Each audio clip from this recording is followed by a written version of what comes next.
సద్గురు జ్యోతిషాలయం బ్రహ్మశ్రీ చంద్రమౌళి వెంకటేష్ శర్మ.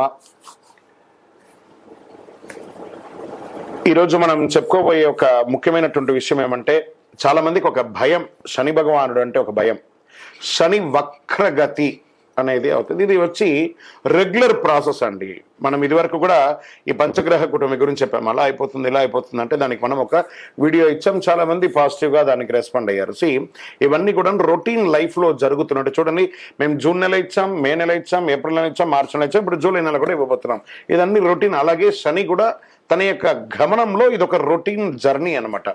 శని వక్రగతి ఆ తిరోగమనాన్ని ఎలా చెప్తున్నా అంటే, జ్యోతిష్ శాస్త్ర ప్రకారం కర్మ ప్రకారం ఫలితాలను ప్రసాదించేవాడు మరియు న్యాయాధిపతి అయినటువంటి వాడే శనేశ్వరుడు. శని ఈశ్వర శబ్దం కలిగిన వాడు. ఏ దేవుడికి కూడా ఈశ్వర శబ్దం రాలేదు, ఈయనకి మాత్రం శనేశ్వరుడు అని పేరు వచ్చింది. 30 సంవత్సరాల తర్వాత తన సొంత రాశి అయినటువంటి కుంభరాశిలో వక్ర నివృత్తిని పొందుతున్నారు ఈయన. ఇది ఎంతో ఒక విశేషమైనటువంటి విషయం అండి. దానివల్ల 2024లో కొన్ని రాసుల వారిపై ప్రత్యేక వరాలను కురిపిస్తున్నారు, కొన్ని రాసులకి అదృష్టాన్ని కలిగిస్తున్నారు, కొన్ని రాసులకి యాజ్ ఇట్ ఈస్ రొటీన్గా చేస్తున్నారు. అలాగే సంపదలో అపారమైనటువంటి పెరుగుదల ఉంటుంది ఈ యొక్క శని వక్రగతిలో. ఏ అదృష్ట రాశి వారికి దీనివల్ల ప్రయోజనం కలుగుతుందో తెలుసుకుందాం. శని వక్రగతి సంచారం 2024 6 రాసులకి జీవితంలో ఆకస్మిక మార్పు. కుంభరాశిలో సంచరిస్తున్న శనిగ్రహం జూలై నుండి నవంబర్ వరకు ఎవరి జీవితంలో ఏ మార్పులు ఉన్నాయో కూడా చూద్దాం. శని 2.5 సంవత్సరాల పాటు రాశిలో ఉండి సంవత్సరానికి ఒక్కసారి సంచరిస్తారు. సూర్యుడు 5వ ఇంటిని శనిని సంక్రమించినప్పుడు వక్రాన్ని పొంది 9వ ఇంటికి సూర్యుడు వచ్చినప్పుడు వక్ర దోష నివృత్తి జరుగుతుంది. అంటే జూన్ 29న శని వక్రకాలం ప్రారంభమయ్యి నవంబర్ 15న ముగుస్తుంది. శని వక్ర సంచారం వలన ప్రభావితమైనటువంటి వారికి వక్రకాలంలో వ్యాపార సమస్యలు తగ్గుతాయి, ధన సమస్యలు తీరుతాయి, కష్టాల నుంచి బయటపడి వారికి ఉపశమనం కలుగుతుంది. సో నౌ ఆ లబ్ధి పొందే వాళ్ళు ఎవరనేది చూద్దాం. మేషరాశి వారు, మీకు లాభశని, ఈయనకు వచ్చేసి లాభశని అని చెప్పచ్చు, మేషం వచ్చేసి లాభశని అని కూడా చెప్పచ్చు. 2024 సంవత్సరం మీకు చాలా అనుకూలంగా ఉంటుంది ఈ యొక్క శని వక్రగతి అని చెప్పచ్చు. శని మీ రాశిలో సంపదనించే ఇంటిని సంచారిస్తున్నాడు. ఆయన సంపద ఇవ్వడానికి కూర్చున్నారు. సిద్ధంగా ఉండి, ఆర్థికంగా కొరతే ఉండదు మీకు. మీరు పట్టిందల్లా బంగారం. మేషరాశి వారు పట్టిందల్లా బంగారం శని వక్రగతి వల్ల.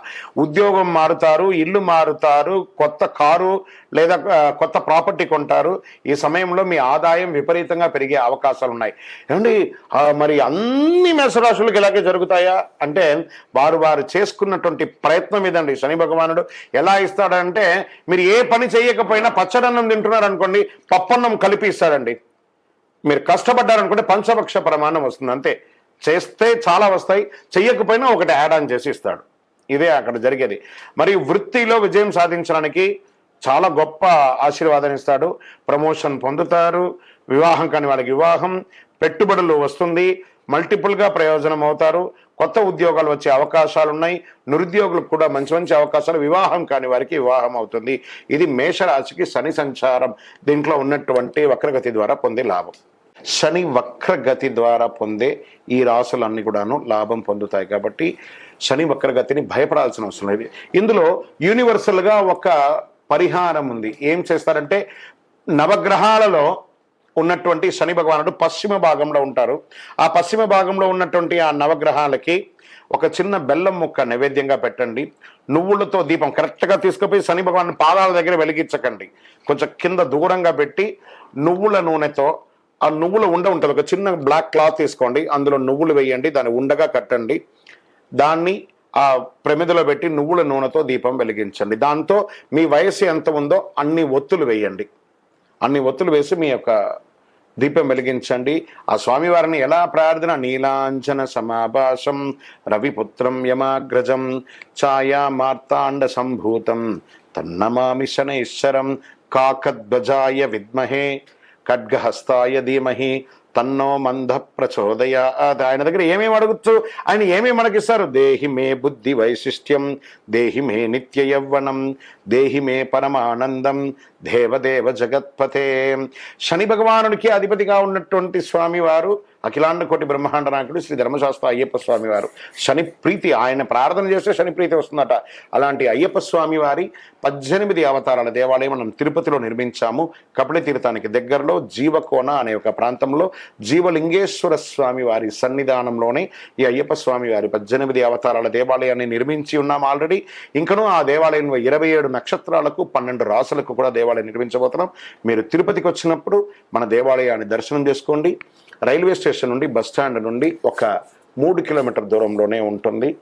మీరందరూ కూడా క్షేమంగా ఉండాలి. శని భగవానుడు చాలా మంచివారు, ఐశ్వర్యవంతుడు. శని భగవాను చూసి భయపడక శని అనకండి, శని భగవానుడు శనైశ్వరుడు అనండి, అనుగ్రహం పొందుతారు. విజయోస్తు. వందే మాతరం, వందే మాతరం, వందే మాతరం. పాదాభివందనం చేస్తుంటారు పెద్దవాళ్ళకి, గురువులకి, అందరికి కూడా. దీనివల్ల ప్రయోజనాలు ఏమైనా ఉన్నాయా అంటే శుభకార్యాల్లో పెద్దల ఆశీర్వాదం తీసుకోవడం అనేది, చిన్నవారు పెద్దవాళ్ళకి నమస్కారం చేయడం అనేది ఒక ఆనవాయితీ. కేవలం శుభకార్యాల్లోనే కాకుండా పెద్దవారు కనిపించినప్పుడల్లా కూడా పాదాభివందనం, వారిని తాకి చిన్నవారు చేస్తుంటారు. అసలు పెద్దవారికి పాదాలు ఎందుకు తాకాలి?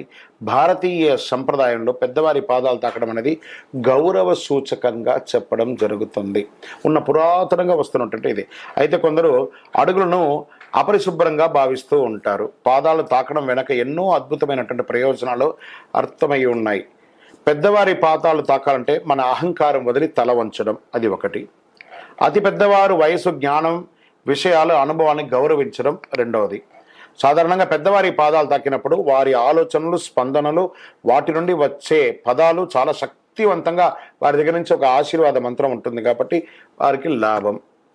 పెద్దవారి పాదాలు తాకడానికి నడుము వంచి కుడి చేతిని వారి ఎడమ కాలు మీద పెట్టాలి.